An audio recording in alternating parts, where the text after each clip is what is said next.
랄라하의 사연방을 찾아주신 구독자 여러분 안녕하세요. 오늘도 따끈따끈 재미난 사연을 가지고 왔습니다. 그럼 바로 사연을 읽어보겠습니다. 안녕하세요. 저는 제주에서 나고 자란 30대 여성입니다.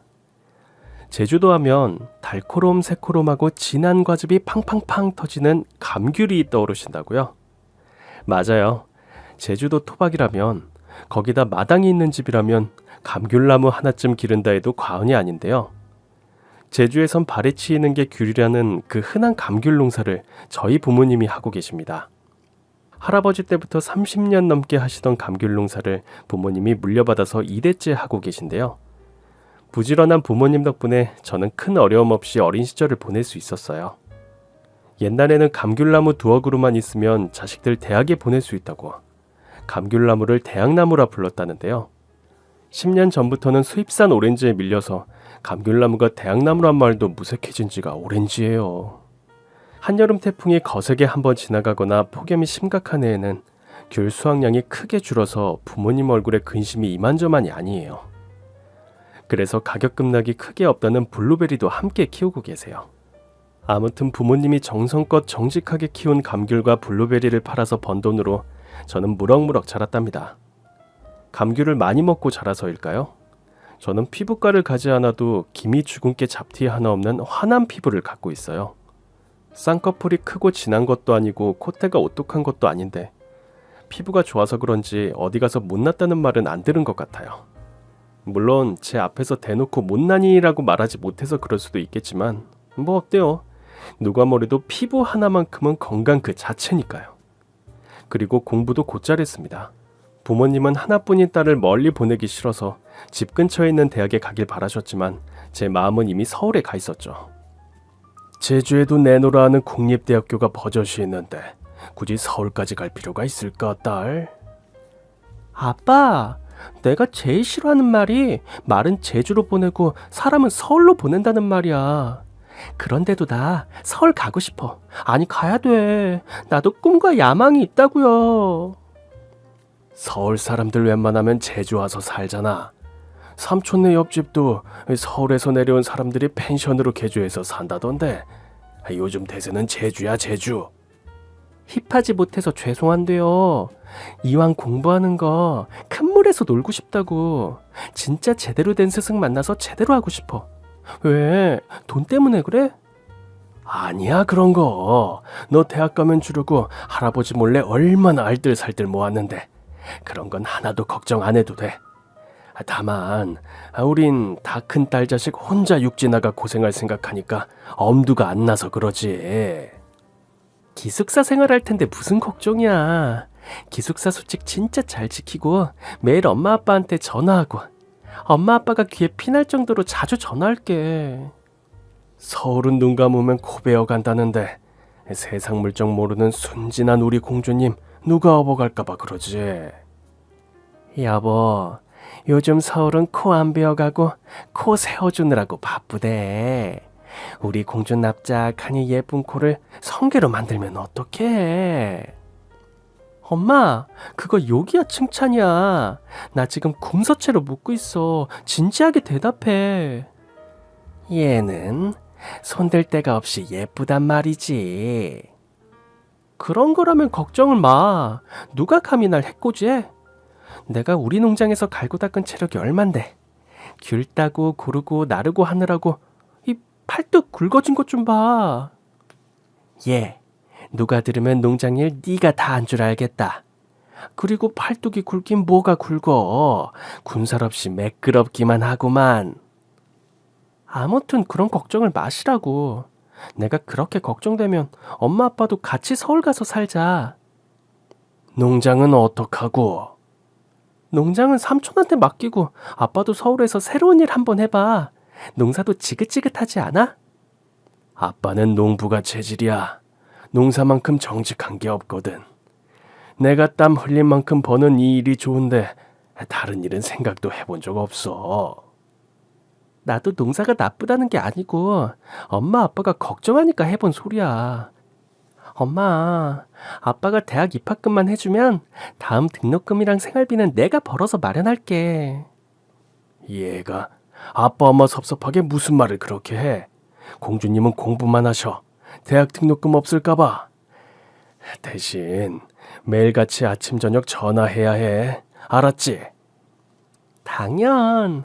기숙사 생활에 아침 저녁으로 영상통화한다. 됐어? 그래.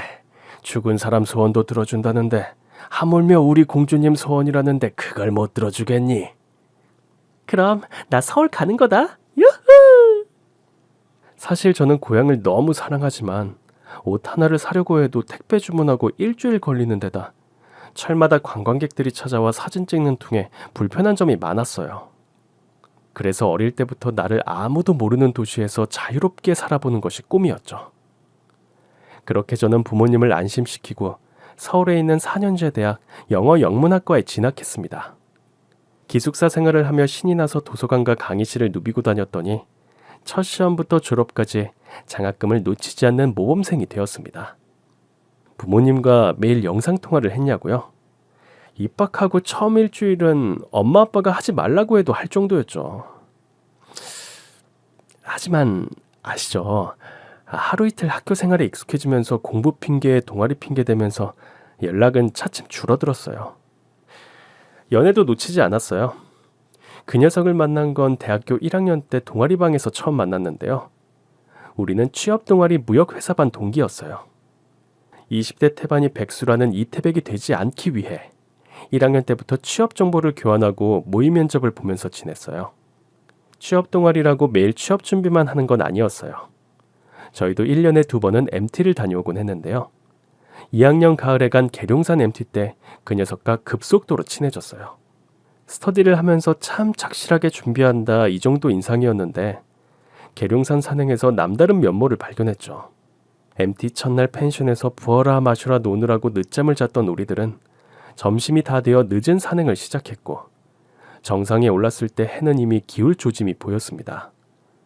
계룡산 단풍이 그렇게 곱다는데 이팔 청춘인 우리 눈에는 들어오지도 않았어요. 친구 몇몇이 무리하게 올라왔다가 투덜거리기 시작했고 랜턴도 준비하지 않은 우리는 당황했습니다. 서둘러 하산했어요. 산을 절반도 내려오지 않았는데 주변이 벌써 어두우거둑해져서 사물을 분간하기가 어려워졌어요. 그때 우리의 눈길을 끈 것이 있었으니 그건 어느 바위 동굴 안을 환하게 밝히고 있던 촛불이었어요. 누군가 기도를 하는 곳인지 양초 10개가 켜져 있었습니다. 그 녀석이 말했습니다. 잘됐다. 이거 들고 내려가자. 하지만 아이들 반응은 이건 누군가 기도하려고 공양 올린 건데 찜찜하지 않아? 맞아. 이런 걸 함부로 옮기면 부정 타서 우리 벌 받을 것 같은데. 그냥 휴대폰 켜서 가자. 배터리도 간당간당한데 휴대폰 액정 불빛만으론 무리야. 이대로 가다가 우리 조난당해. 누가 다치면 어떡해. 그래도 기도 올리는 초를 가져가는 건 영 불길해. 귀신 따라올 것 같아. 에이, 무슨 귀신 신하라 까먹는 소리야. 그럼 이렇게 생각해봐. 기도 올린 사람이 우리한테 선물을 주는 거야. 우리가 요긴하겠으면 그 사람한테 복이 돌아가는 거라고. 그 녀석의 말에 모두의 마음이 가벼워졌고 우리는 2명의 양초 하나씩을 들고 내려왔어요. 그때 내 발길에 불을 밝혀준 게 그 녀석이었죠. 당시 휴대폰에 손전등 기능이 있었다면 고민도 없었을 텐데 그땐 상상도 못하던 시절이었죠. 이윽고 칠흑 같은 어둠이 내렸고 기도 동굴에서 가져온 촛불은 유용하게 잘 쓰였습니다. 초를 들고 내려가는 남편의 어깨가 듬직해 보였습니다.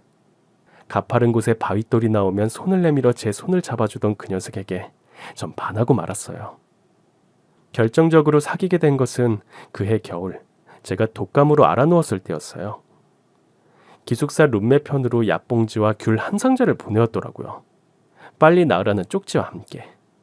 사람이 아플 때 이러는 거 비겁하잖아요. 안 좋아할 수가 없잖아요. 그 녀석이 보내준 귤과 약을 기념으로 찍어두고 약 먹고 귤 먹고 기운을 차린 저는 그 녀석에게 바로 문자를 보냈죠. 이거 뭐야? 뭐긴 뭐야. 약하고 귤이지. 너 우리 집 귤농장 하는 거 몰라? 그래서 보낸 건데 아플 때 고향집 생각나잖아. 야, 귤 사 먹는 거 제주도민에겐 있을 수 없는 일이야. 나 자존심 상해. 내가 산 거니까 괜찮아. 약 먹고 얼른 낫기나 해. 왜?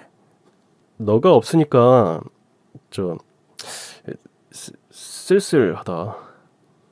그렇게 그 녀석은 내 남친 자리를 꿰차게 되었답니다. 남친네 집안은 그리 유복해 보이진 않았어요. 강의가 파악이 무섭게 알바에 과외를 하면서 열심히 취업 준비하고 있었거든요. 열심히 돈을 벌어 제 앞가림을 하는 모습이 기특했습니다. 그 와중에도 제 생일이나 우리 기념일을 그냥 지나치는 법이 없었죠. 이게 뭐야? 이 살아있는 핏, 나한테 딱 어울릴 이 청바지, 뭐야? 이거 뇌물이야. 뇌물? 왜? 나 로또 걸렸니? 도망가지 말라고. 나 군대 간 동안. 예전에 지나가는 말로 예쁘다고 말했던 청바지를 과외하고 받은 돈으로 사준 거예요. 감동이었죠. 새벽까지 통화하다가 양념치킨이 먹고 싶다고 그러면 그 새벽에 치킨을 배낭에 넣어 기숙사 앞에 두고 가기도 했어요. 아무튼 전 매번 남친에게 반했고 결혼까지 생각하고 말았네요. 그렇게 군대와 졸업을 거쳐서 대략 9년 정도 장기간 연애를 했습니다. 대학을 졸업한 저는 공공기관 동시통역연구원으로 일하게 됐고요. 남친은 무역회사에 취직했어요. 첫 월급을 받던 날, 저에게 프로포즈하면서 반지를 껴줄 때 저는 기다렸다는 듯 곧바로 승낙해버렸습니다. 저희 집에서도 정말 좋아했어요. 방학 때마다 내려가서 농장일을 도왔던 남친이었으니 당연한 결과였죠. 저도 드디어 남친 부모님을 만나러 가게 됐습니다. 남친 집에 처음 인사드리러 가는 길. 가슴은 어찌나 콩닥콩닥 떨리는지요. 잘 보이고 싶은 마음도 커서 이것저것 정말 열심히 검색하고 조사했어요. 시댁 첫 인사에 원피스는 국룰이라고 해서 무난한 트위드 원피스를 곱게 차려입었어요. 취업 동아리 면접의 여왕이었던 저에게 단정한 옷차림, 깔끔한 언행, 좋은 인상을 남기는 방법은 도가 돋다고 자부했기 때문에 어느 정도 자신이 있었습니다. 그런데 말입니다. 엄마, 여긴 내 여자친구. 여긴 우리 아버지 어머니셔. 안녕하세요. 처음 뵙겠습니다. 이거 받으세요. 백화점에서 산 정관장 선물 세트와 과일 바구니를 시어머니께 드렸습니다. 시댁 첫 선물에 가성비 따윈 필요 없다. 싼 게 비지떡이라는 말을 새기며 프리미엄 명품 선물을 준비한 보람이 있었습니다. 어머머, 이게 뭐야? 홍삼 아냐? 아유, 내가 잘난 아들 둔 덕에 이런 걸 다 받아보네. 여보, 이것 좀 봐. 이거 10만 원도 넘는데. 아유, 어쩜 애가 센스가 있네. 고맙다, 새아가. 엄마, 그렇게 좋아? 그럼 내가 얼마나 홍삼이 잘 받는 체질인데 쫙쫙 받잖아.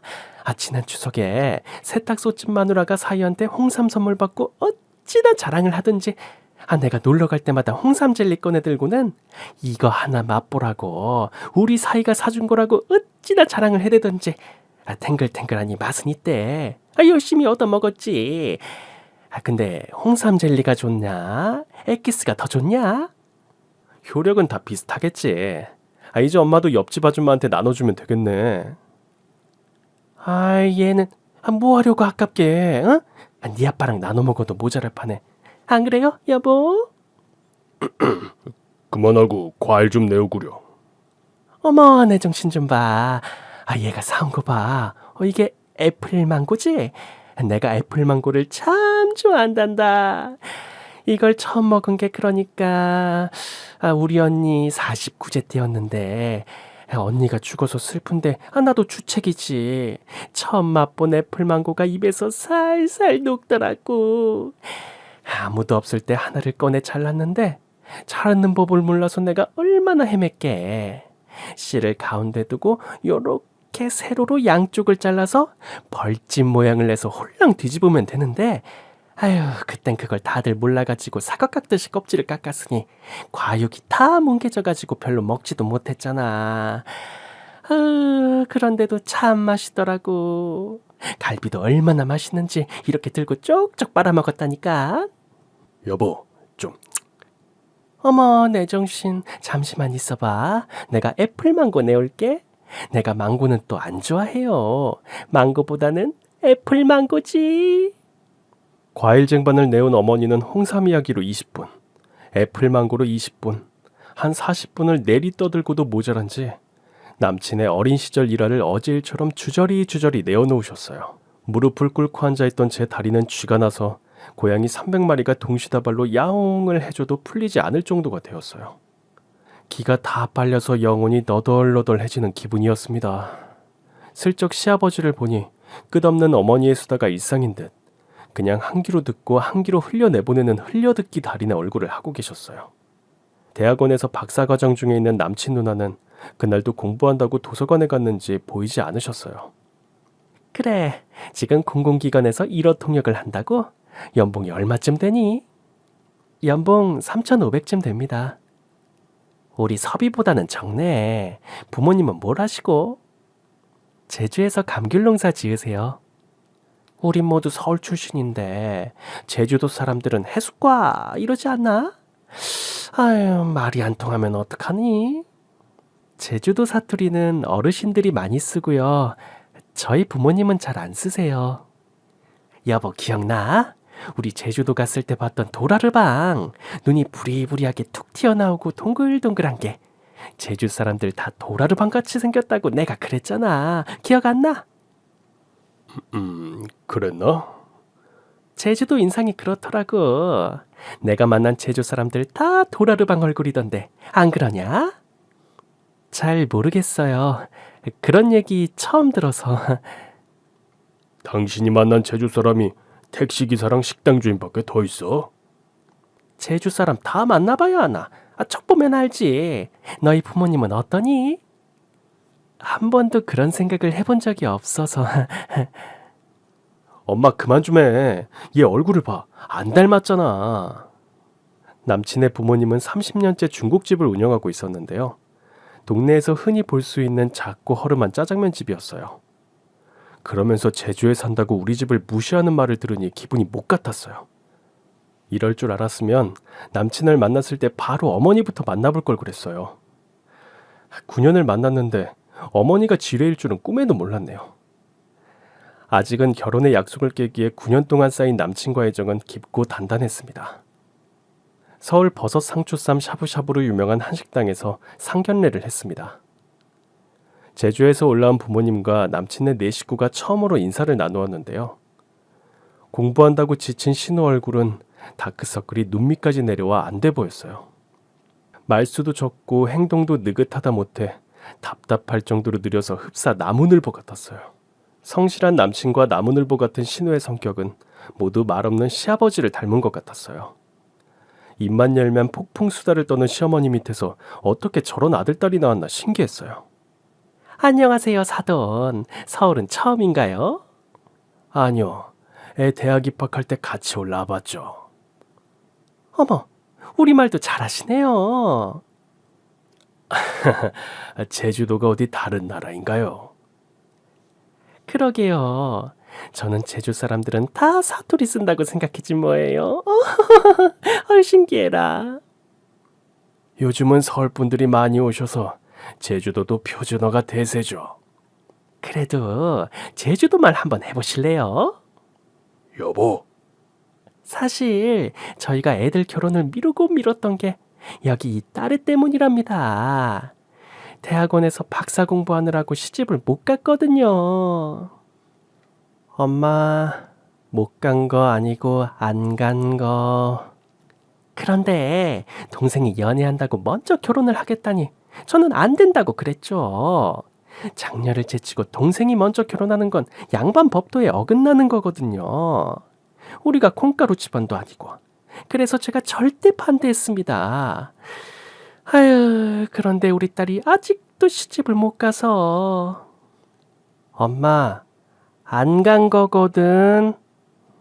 공부가 뭔지 시집도 안 가고 저렇게 파고 있네요. 아무튼 저는 애들이 9년이나 사귈 줄 정말 몰랐네요. 저희도 몰랐네요. 그런 사정이 계신 줄은. 아무튼 예단이나 혼수 준비하실 때 우리 장녀 마음도 헤아려서 해줬으면 해요. 무슨 말씀이신지. 우리 큰애는 한복하기가 좀 그러니까 최고급 정장의 가방, 구두 이렇게. 엄마, 나 샤넬 아니면 안 들어. 아유, 얘가 또 눈은 높아요. 왜 시집 못 갔는지 아시겠죠? 못 간 거 아니고 안 간 거. 어금니를 꽉 끼문 나무늘보 신우의 표정은 더 어두워졌어요. 그래. 우리 아들은 시계, 금팔찌, 구두, 벨트 이렇게 준비하면 되겠죠. 이모, 고모, 친척 이불은 10세트에 저희는 뭐 한복, 양복만 하시면 돼요. 사돈댁도 잘 아시다시피 저희가 신혼집, 결혼식에 지원할 돈이 없답니다. 대출 받아서 장만하면 능력 되는 아이들이니까 둘이 일해서 금방 갚을 거라고 생각해요. 무례한 시어머니의 언사에 저는 벌떡 일어나 나오고 싶었지만 부모님 얼굴을 봐서 그럴 수는 없었습니다. 남이 들으면 대단한 집안과 결혼하는 줄 알겠네요. 나도 대출 없는 집 안 해주시면 혼수고 예단이고 없다 말하고 뛰쳐나오고 싶었지만 부모님은 상견례 자리에서 금전적인 이야기를 하는 것을 탐탁찮아 하셨고 오히려 우리가 서울집 사는데 돈을 보태주시겠다고 하셨어요. 눈물이 앞을 가렸죠. 사돈어른, 결혼식은 제주에서 하는 게 어떠신지요? 저희 친척들이 좀 많아서요. 어쩌나 저희가 동네 장사하면서 깔아놓은 부조가 어마무시하거든요. 큰애가 시집만 갔어도 회수하고 남았을 텐데 저희도 아들이 첫 결혼이라서 서울에서 번듯하게 하고 싶습니다. 아, 그러시군요. 그럼 제주도에서 전날 손님 초대 잔치를 하고 예식은 서울에서 하는 걸로 해도 될까요? 그건 뭐 마음대로 하시죠. 상대방 빈정상하게 만들기 대회에 나가면 금메달을 따먹고도 남을 막말의 대가. 수다 대마왕 시어머니와의 상견례가 끝나고 저는 이런 결혼 따위 안 하겠다며 남친에게 당장 헤어지자고 했습니다. 그랬더니 남친이 눈물을 흘리며 미안하다며 용서를 빌더라고요. 결혼해서 엄마랑 사는 것도 아니니 자기만 믿고 와라. 엄마 집과 최대한 먼 거리에 신혼집을 잡겠다. 엄마가 뭐라고 하면 자기가 다 맡겠다는 남친의 말은 또 얼마나 믿음직하든지. 거기에 홀라당 넘어가서 위험천만한 결혼을 하게 되었답니다. 그렇게 남친은 제 남편이 되었습니다. 신혼여행을 다녀온 뒤 되도록이면 시댁과는 거리를 두려고 했지만 그게 말처럼 쉽나요? 시부모님 생일이다 제사다 해서 뺀질나게 시댁에 들러야 했고 시어머니의 수다에는 도무지 적응이 안 돼서 시댁 갈 때마다 스트레스였어요. 어느덧 결혼하고 처음 맞이하는 겨울이 되었고 모처럼 여유로운 주말을 맞아 세탁기를 돌리고 있는데 어머니 전화가 걸려왔어요. 네, 어머니 무슨 일이세요? 예, 아가. 찬바람이 부는데 조용하네. 뭐가요, 어머니? 아니, 사돈댁에 귤 농장을 하는데 귤을 사 먹으려니 어쩐지 죄스럽고 그렇다. 아, 어머니 귤 드시고 싶으세요? 뭐 귤이 꼭 먹고 싶다기보다 사돈댁이 직접 키운 귤 맛은 어떤지 궁금하기도 하고. 마침 작황이 좋아서 수확량도 많다고 하던 부모님의 말씀이 떠올라서 귤 한 상자 정도야 어떻겠나 싶어 보내드리겠다고 대답했죠. 알겠어요, 어머니. 어머니 주소로 보내드릴게요. 시어머니가 귤을 드시고 싶어 한다고 친정 부모님께 말씀드렸더니 시부모님 댁과 저희 집에 귤을 2상자씩 보내주셨어요. 제일 싱싱하고 예쁜 것으로 넣었어. 시댁 주소 제대로 확인했어? 그럼 택배 보내는 게 하루 이틀인가? 엄마 고마워. 내가 송금할게. 귤 한 상자 요즘 얼마해? 뭔 소리야. 우리 딸한테 보내는 귤인데 어떻게 돈을 받아. 그냥 맛있게 먹고 건강하게 사는 거, 그게 효도하는 거야. 며칠 뒤 귤이 도착해서 상자를 열었더니 진짜 신선도 최상인 것들로만 엄선해서 보내셨더라고요. 엄마 아빠의 사랑과 정성이 느껴져서 괜히 코끝이 시큰했네요. 그런데 일주일도 지나지 않아 시어머니에게 전화가 또 걸려왔어요. 사돈댁 귤이 정말 맛있더라. 내 평생 그렇게 새콤달콤 맛난 귤은 처음 먹었잖니. 제주 귤은 너무 흔해서 기대도 안 했는데 기대 이상이다 얘. 그래서 이 집 저 집 동네 사람들한테 나눠주고 나니까 벌써 동이 나버렸네. 이번엔 큰아버지, 삼촌, 이모네도 귤 좀 보내줄까 하고. 귤은 몇 상자 정도 필요하신데요? 한 5상자 정도? 아니다. 아예 10상자 보내주시면 되겠는데? 어머니 드신 귤 10kg에 20만 원 정도 해요. 괜찮으시겠어요? 뭐? 20만 원? 너 지금 시어머니한테 돈 받고 장사하려는 거니? 얘가 돈독이 올랐나? 아씨는 관둬. 철물점집 며느리는 안동에서 농사지은 쌀을 해마다 바리바리 보내고도 때마다 용돈까지 준다는데 아휴 뭐 내 보기 그렇지 뭐. 알았다. 말 끝나기가 무섭게 전화를 끊어버리셨어요. 저는 남편에게 하소연을 했습니다. 어머니 진짜 너무하신 거 아님? 귤이 아무리 흔해도 엄마가 보내주신 귤이 얼마나 비싼 건데 그걸 5박스나 공짜로 달라고 하심? 너무 눈치가 없으심. 남편은 자기 어머니 험담에 기분이 상했는지 뚱하게 대답했어요. 귤값이 얼마나 비싼데. 10kg에 20만 원. 5상자면 얼마야? 100만 원. 장모님한테 질 좀 떨어지는 걸 보내라고 해. 상처 있고 그런 건 3kg에 2만 원도 안 하잖아. 어머니 입이 까다로운데 그런 거 보냈다가 한 10년 동안 타박 들으라고? 아이, 귤이 거기서 거기지. 대충 보내면 될 걸 뭐 그렇게 고민하냐? 남편은 아무런 도움이 되지 않았고 시어머니 주문을 듣고 가만히 있기도 불편해서 엄마에게 전했습니다. 시댁 친직께 첫 인사 드린다 생각하고 좋은 걸로 보내자. 엄마의 말씀에 저는 괜히 죄송해서 용돈을 두둑이 송금해 드렸어요. 엄마는 왜 이런 걸 보내냐며 야단이셨지만 그래야 제 마음이 편한 걸 어쩌겠어요. 그리고 얼마 뒤 주말 시댁에 갔더니 마침 귤 10kg 상자가 도착했더라고요. 시어머니는 어깨춤을 추면서 좋아라 하셨어요. 어머, 내가 며느리 하나는 잘 봤지. 이게 그렇게 비싼 귤이야? 기정아, 얼른 나와서 맛 좀 봐라. 공부한다고 턱까지 다크서클이 내려온 신우가 나와서 귤 하나를 까서 입에 넣더니 아이셔, 나는 귤보다 자몽. 하고는 도로 방으로 들어갔어요. 공부한다고 얼굴이 까칠해서 걱정이다. 여보, 이리 와서 귤 좀 잡숴봐. 시어머니는 앉은 자리에서 귤 10개를 까먹으면서 크기가 크네 작네 너무 새콤하네 하면서 온갖 불평불만을 하셨어요. 그리고 해마다 초겨울이 되면 사돈댁 귤맛 좀 보자며 귤을 요구하세요. 그것도 공짜로. 학창시절 불량 학생들에게도 뜯기지 않았던 삥을 제대로 뜯기는 기분이랄까? 부모님은 해마다 시댁에 귤 10상자씩 조공하고 저는 미안해서 용돈을 송금하는 것이 겨울의 관례가 되었습니다. 결혼 4년 차에 저는 임신을 했고 일하느라 바빠서였을까 임신 8주 차에 계류 유산이 되었습니다. 첫 임신에 꿈에 부풀렸던 저의 상실감은 어마어마했고 2주 넘게 병가를 내고 조리를 하게 됐어요. 이 소식을 듣고 친정엄마가 제주에서 한달음에 달려오셨어요. 유산도 출산처럼 조리해줘야지 안 그러면 여자 몸 다 망친다며 보말과 가자미를 넣은 미역국을 손수 끓여주셨어요. 눈물이 앞을 가렸죠. 남편을 출장 보내고 엄마와 단둘이 오붓하게 대추차를 마시고 있는데 띵동 하고 울리는 불안한 소리. 역시나 불청객이 오셨더라고요. 아유 사돈, 오셨으면 말씀을 하시지. 우리 애가 말 안 했으면 우린 모르고 가셨을 거 아니에요. 애 상태가 안 좋아서 제가 정신이 없었습니다, 사돈.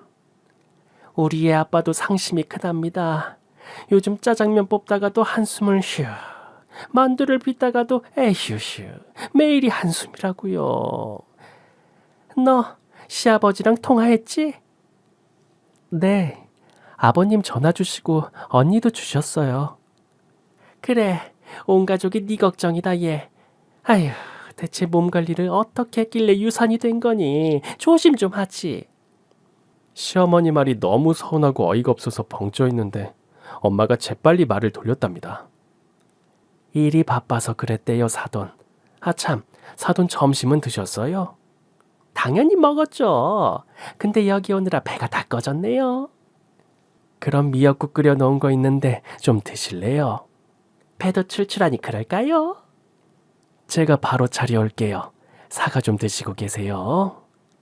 엄마는 일하러 온 사람 마냥 좌불안석이 되어 시어머니 밥상을 차려왔는데 언제 재웠는지 불고기에 조기, 미역국까지 생일상 못지 않았습니다. 어머, 요 뽀얀 국물 좀 봐. 저는 소고기 미역국 아니면 안 먹는데 제주 사람들은 조갯살로 국물을 내나 보네요. 제주는 보말 미역국을 많이 해먹어요. 입맛에 맞으려나 모르겠네요. 사돈 너무 맛있어요. 아유, 이 불고기도 짭조름하니 입맛에 딱 맞네. 응? 섬 사람들 입맛은 좀 다를 줄 알았는데 우리 사돈 솜씨가 대단하세요. 시어머니가 밥 공기를 2그릇이나 비울 동안 엄마는 시어머니 옆에 앉아서 바라지를 하시고 그것도 모자라 설거지, 청소, 빨래까지 쉴 새 없이 일을 하시는 거예요.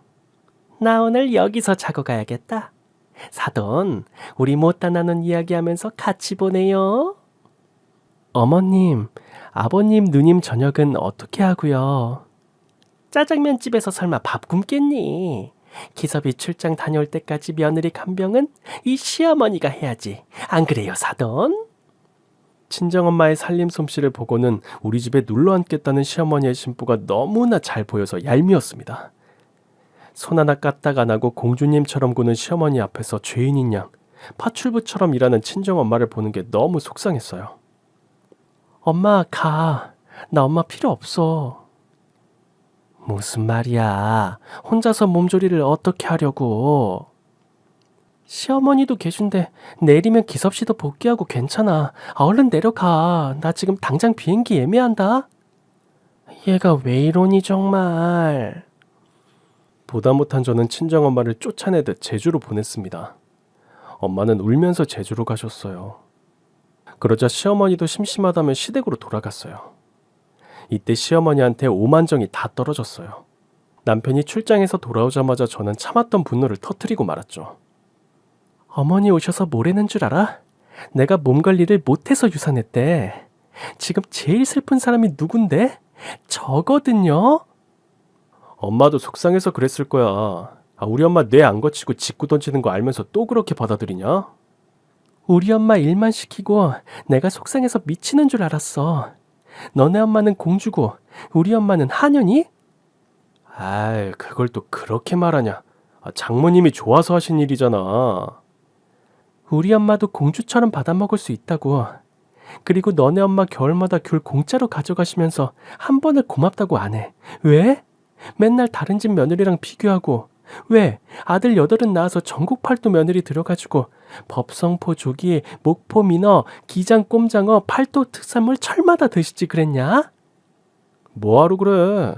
아들 하나에 며느리 8 들이는 방법도 있지. 뭐? 지금 그거 무슨 의미야? 방금 한 말 수위 위험한 거 알지? 너가 말도 안 되는 소리라니까 농담 한번 해봤다. 제주귤도 그냥 보내는 거 아니고 우리가 다 계산하고 있잖아. 계산? 누가? 나는 한 번도 자기가 우리 집에 귤값 붙이는 걸 본 적이 없는데? 언제 나 모르게 송금했대? 아니, 부부는 일심동체인데 네 돈이 내 돈이고 내 돈이 네 돈이지. 아휴, 그만하자. 너 몸 이제 다 나았나 보다. 나 너무 피곤해. 좀 쉬고 싶다.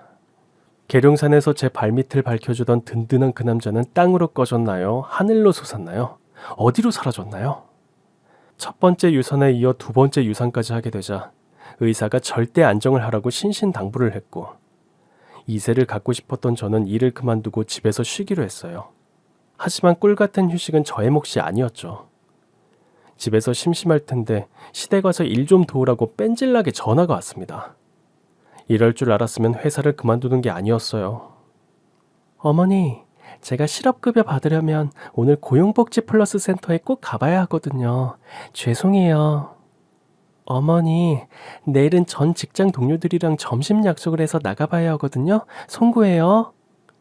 어머니, 모레는 정수기와 에어컨 수리 기사님이 방문하시는 날이라 집을 비울 수가 없거든요. 명구해요. 이 핑계에 저 핑계를 대며 시댁을 멀리했지만 매번 그럴 수는 없었어요. 결국 시댁을 방문하게 된 어느 날, 현관문이 열린 채여서 그냥 집으로 들어섰는데 시어머니가 안방에서 누군가와 통화하는 소리가 들려왔어요. 인사를 드리려고 가다가 방해가 될까봐 발길을 멈추었는데요. 본의 아니게 어머니의 통화 내용을 듣게 되었죠. 쌀이 좋아 그런지 밥이 찰지고 기름기가 잘잘한 것이 너무 맛있더라. 그 사돈댁은 귀촌한 지 얼마 됐다고 그렇게 농사를 잘 짓는데? 땅콩도 바로 삶아 먹었지. 고소하더라 얘. 아휴, 메론에 땅콩에 고추까지. 부럽다 부러워. 에? 우리 며느리? 아휴, 더런 귤농사 하나 지으면서 그거 몇 상자 주는 주제에 생색은 오지게 낸다니까. 섬사람들이 그렇지 뭐. 법도를 알기나 해? 공공기관 다니면 뭐해. 지금은 백수인데. 자고로 사람은 집안 보고 들이라는 말 있잖아. 내가 우리 큰딸 핑계 대면서 그렇게 둘이 결혼 안 시키려고 9년을 끌었는데 지독하대. 애가 안 떨어져. 어쩌겠어. 애가 서울에 물었다 이거지. 아유, 보통 내기가 아니라니까.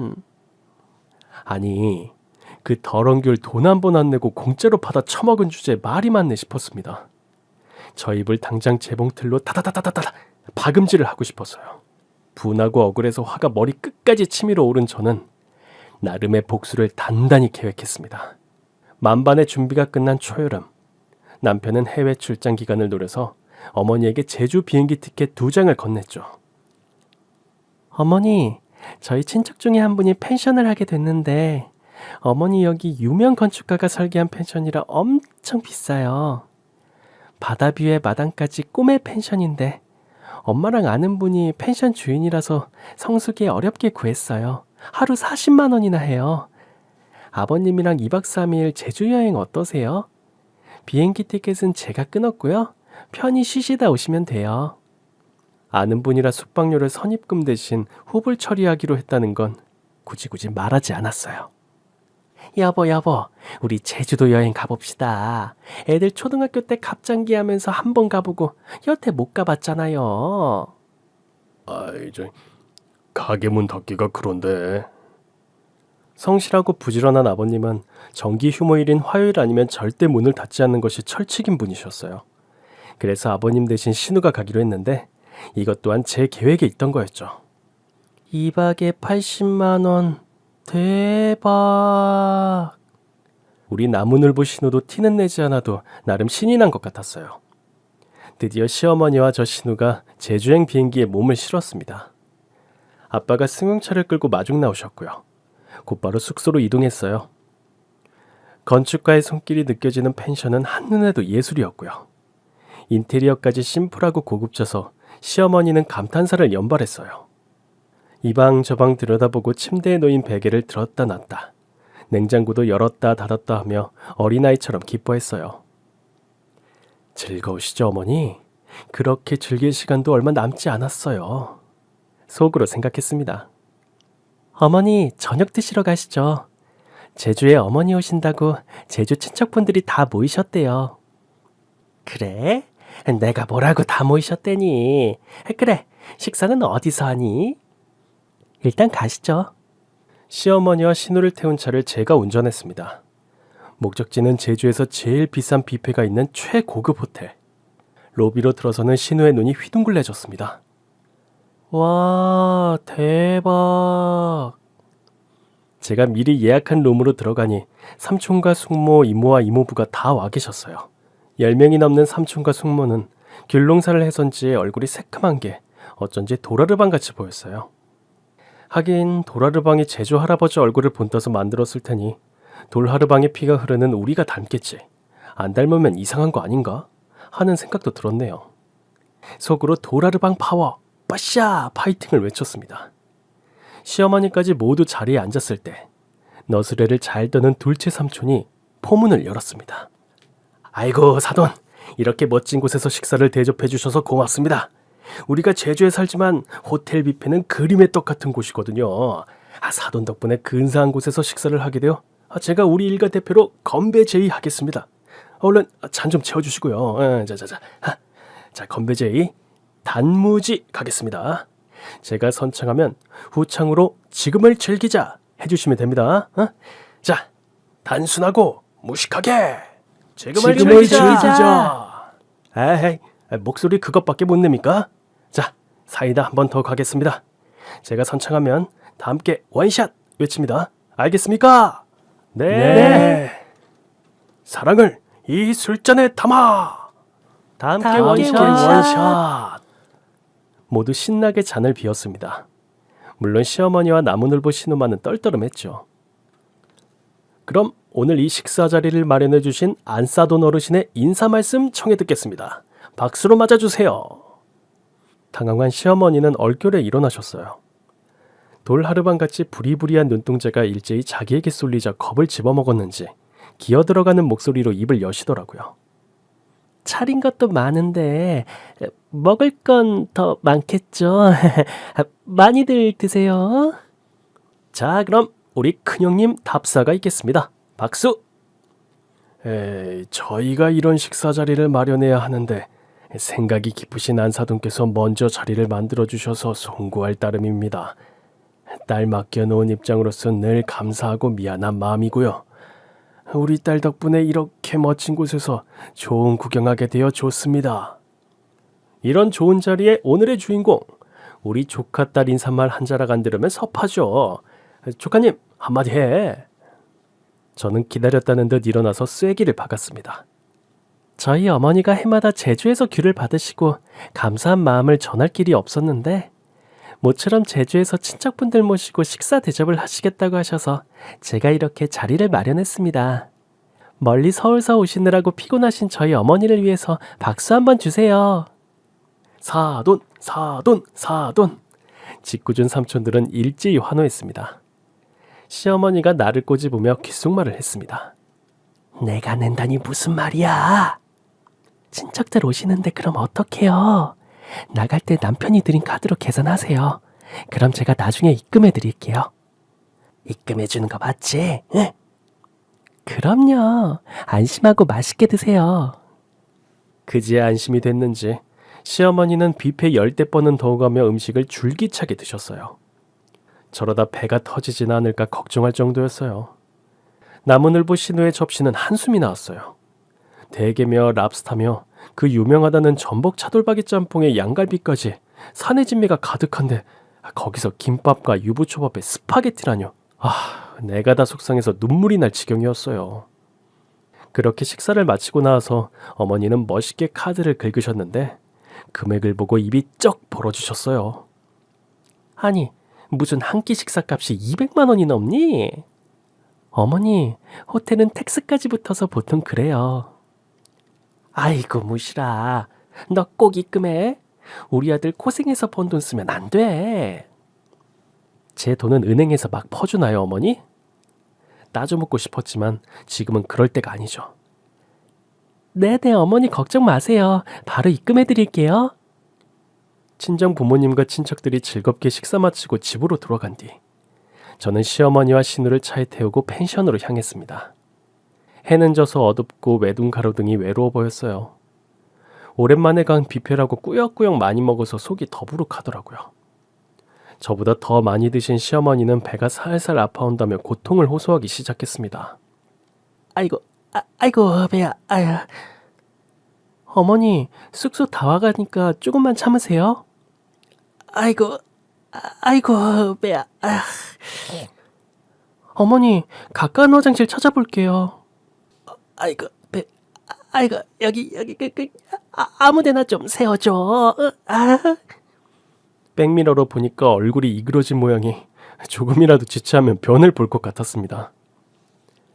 한적한 곳 찾아볼게요. 아휴, 아무데나 제발. 아휴. 저는 볼일 보기에 적당한 곳을 찾아 돌담길을 돌고 돌았습니다.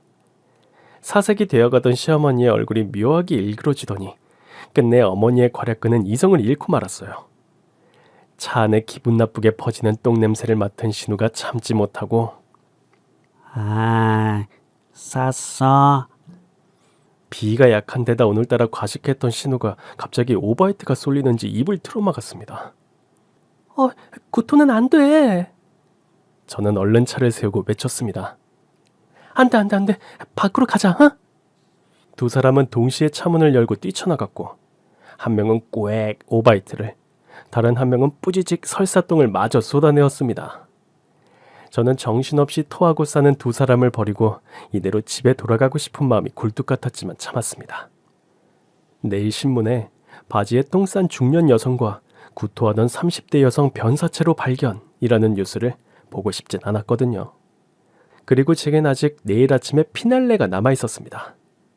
시어머니는 어둠 속에서 똥 묻은 팬티와 바지를 벗고 대신 차 안에 있던 담요를 허리에 둘렀습니다.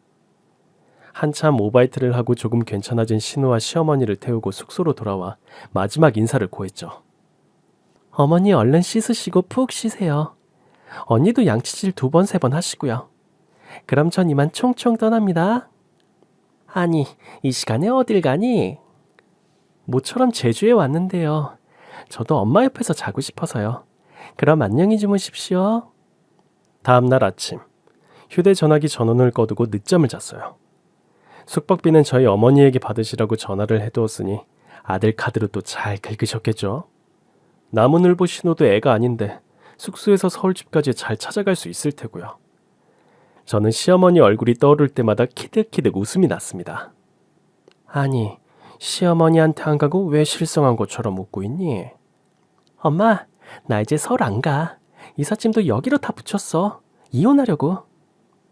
부모님은 화들짝 놀라셨지만 그동안 시어머니가 했던 만행을 들려주었더니 의외로 제 편을 들어주셨습니다. 너 하고 싶은 대로 살아. 인생 얼마나 산다고 그런 대접 받으며 살아. 제 아들만 귀한가? 우리 공주를 어떻게 키웠는데? 여기 네가 있고 싶을 만큼 있어. 사흘 뒤 휴대전화를 켰더니 부재중 전화가 어마무시하게 들어왔더라고요. 그날 밤 남편에게서 대체 뭐 하는 거냐며 전화가 왔습니다. 야, 너네 엄마 그렇게 죽고 못 사는 안동살 보내주는 세탁소집 며느리하고 통화했거든? 그거 공짜 아니래. 시댁에서 감사하다고 명절마다 봉투 보낸대. 그것도 두둑하게. 이 세상에 공짜가 어딨니? 공짜 좋아하는 니네 가족 징하다 징해. 너 조심해. 몇 년 뒤에 대머리 될지 몰라. 어머니도 싫지만 나는 네가 더 미워. 어머니가 우리 결혼 미뤘던 거 왜 말 안 했니? 그냥 다른 여자 만났으면 서로 행복했을 텐데. 시어머니 잔소리 안 듣게 알아서 막아준다더니 개뿔. 이 배신자야. 우리 다시 만나지 말자. 이혼 도정이나 찍어. 저는 제주에서 영어 학원 강사로 일하게 되었습니다. 다시 일을 하니 얼굴엔 생기가 돌았어요. 큰 물에서 잘 놀았으니 이젠 서울보다 3배나 더 큰 섬에서 제대로 놀아봐야겠다 생각했죠. 남편은 아직도 제가 보낸 이혼 청구서에 도장을 찍지 않고 한 달이 멀다 하고 내려와 용서를 비는 중인데요. 저는 다시 합칠 생각이 눈꼽만큼도 없는걸요. 지금도 그날 밤은 제 웃음질이에요. 우리 모두 괄약근 건강 조심하면서 올겨울 몸에 좋은 귤도 많이 드시길 바랍니다. 전 여기서 인사드릴게요. 감사합니다. 오늘의 사연도 재밌으셨나요? 그럼 구독과 좋아요를 꼭 눌러주세요. 내일도 더 화끈하고 재밌는 이야기로 찾아오겠습니다. 행복한 하루 보내세요.